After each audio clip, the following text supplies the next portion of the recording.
when you get this funding, how important is that money for you guys? This is really important. It's probably the last barrier for allowing communities to be part of our organisation, which will mean there'll be more trained people to support communities during times of disaster to make sure that no animals are left behind in future evacuations. What sort of training will this enable you to do?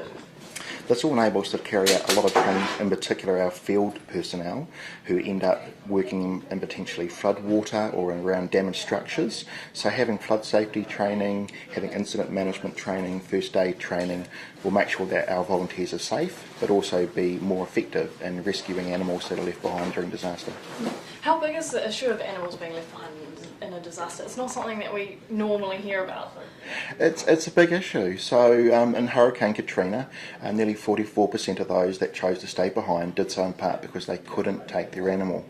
Within a year, the US passed specific legislation to mandate that animals were evacuated alongside people.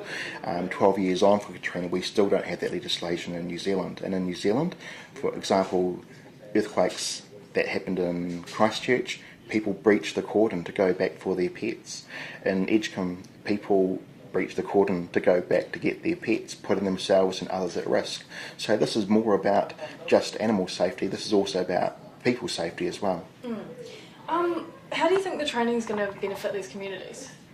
Well, hopefully we'll have more people in each community that actually understand how important this issue is, making sure that animals aren't left behind during disasters and emergencies, making sure that people are prepared with their getaway packs and making sure that family plans include their animals, but also making sure they take the extra steps to make sure their animals are microchipped, they've got a getaway pack, and their details are kept up to date on the companion animal register for microchipping.